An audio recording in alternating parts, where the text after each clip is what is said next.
So I've had a noisy wheel bearing in this hub for a little while now. I replaced the one on the other side a couple years ago. Now this one's starting to get noisy. It's not wobbling yet, but I'm going to go ahead and replace it now with a brand new one. Also keep in mind that I take safety very seriously, so please use jack stand, use a jack as a backup, and put your tire underneath the car as extra protection. Okay, so you're going to need your 19mm for your lug nuts. 18mm if you prefer to remove the top shock bolt, or the 21mm if you prefer to remove the bottom shock mount. It does not matter, you can do either one because you're going to need to remove those. And to remove the hub you will need a 15mm deep socket. Alright, so first thing you want to do is remove the brake drum. You are kind of on your own with that. Oh my fucking god. So, yeah. You figure that shit out. This was a fucking bitch to get off. To prevent any further complications, please remember to apply anti-seize to the hub before you put the drum back on. Please take note, auto manufacturers. Now, we still have our jack stand down there and our tire, but I had to remove the jack itself because I need to use it to jack the control arm up. Just a little, and it'd probably help if I tighten that back up, you know? If I can get the thing on. There. Now you want to jack up the control arm just a little bit. Just like that. Because you want to take the tension off that. As you can see, I already soaked it with some penetrating lube. I didn't do that to the other side, but it still came out, but it was kind of crusty, so. Why are you removing the shock? Well, we got to be able to swing this arm down as much as possible to get the spring out. We have to get the spring out. Okay, the shock is disconnected, so we can lower our control arm again. Get this out of the way. I'm just going to sit it right there for now. Car's totally fine. It don't have far to go if it falls, which I'm pretty sure it's not going to fall. Anyway, now we got to get that fucker out. Here's why.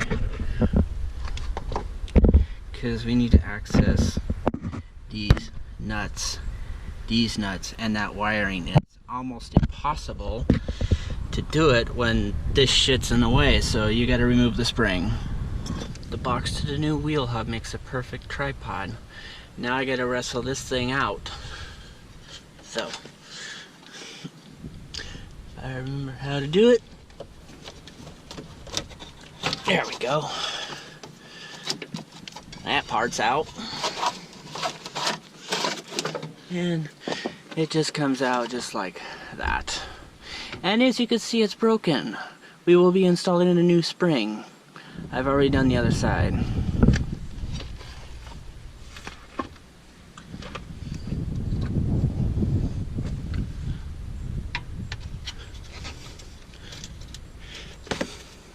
And if you're installing a new spring, you'll have to take this plastic piece off.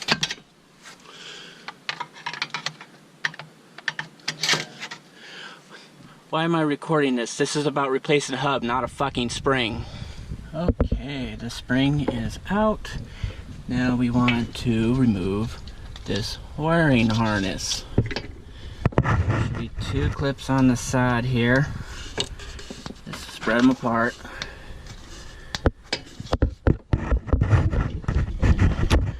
Pull out. Now we have access to the four nuts. Once you broke the nuts free with your cheater bar, go ahead and loosen them up all the way with your ratchet or whatever tool you have. I experienced a little bit less difficulty taking these nuts off after applying a little bit of penetrating lube. Okay, all the nuts are out, but do not take the hub out just yet. Have the new one ready to go when you take this out. So basically this hub is holding everything in, it's holding this whole assembly in. So you want to hold that in while you try to pop off the rest of it. It's kind of stuck in there.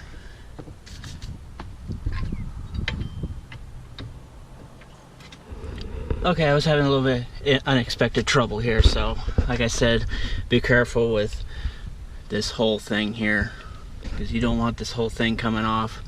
What I did, I didn't have this trouble with the last one, but what I did was take the chisel here like that and just hammer at it for a bit, and only a minute or so, and it started popping out. So now we continue taking the hub out and swapping in a new one. Alright, let's try this again. Old hub out.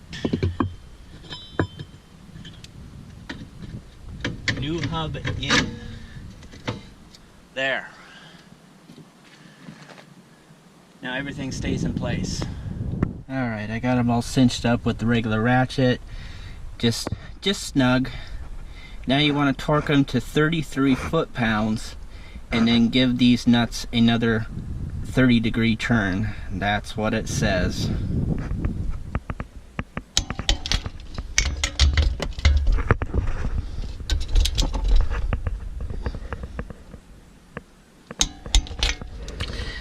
That's 33. As for turning it 30 degrees, you just kind of have to guess. We know that this and this is about 90, and then halfway between is 45, so you kind of go in between that. I mean, I don't think it has to be exact. I didn't go exact when I replaced the other one, and it's been fine. It hasn't come out, so just kind of guess. Forget to reconnect your electrical connector, otherwise your traction control and ABS is not going to work right. You'll probably get errors on your dashboard that won't go away no matter how many times you try to clear them. Now we just gotta put the spring back in. In my case, a brand new one. It's probably going to be much easier to reinstall your existing springs because 9 times out of 10 they are probably broken. But I'm installing new ones, so I'm going to wrestle this for a little bit.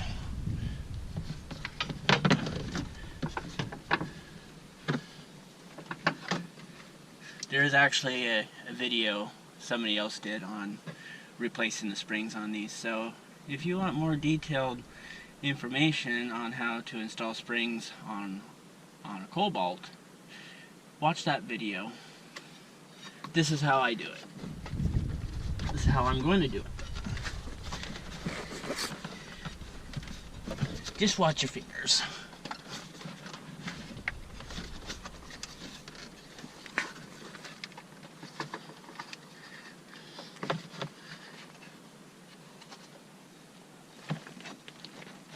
There we go. Whew. What a bitch. But that part's over. I like to kind of rotate them a certain way. Also, don't forget to reconnect the shock absorber. So the bottom gets torqued to 81 foot-pounds.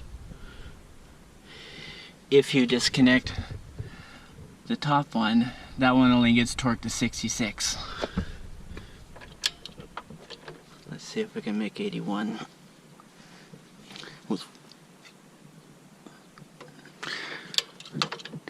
Not quite. 81. So, 81, 66. Alright, lug nuts torqued to 100 foot-pounds and you're done. And I just got a cramp.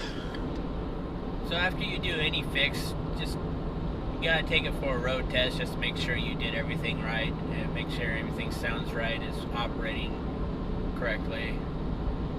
So from from the sound of it, it still sounds a little noisy back there.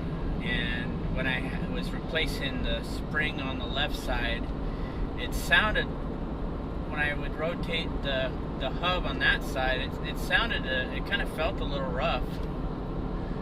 And I don't know, maybe that side might be going already, even though I changed it like 2 years ago. So we'll see how the right side does for a while. I mean, it sounds a little better. It's still kind of noisy, somewhat. Could be the road noise, who knows. Anyway, that is the basic idea how to replace a wheel hub on a Cobalt if the wheel bearing is going bad. Thank you for watching.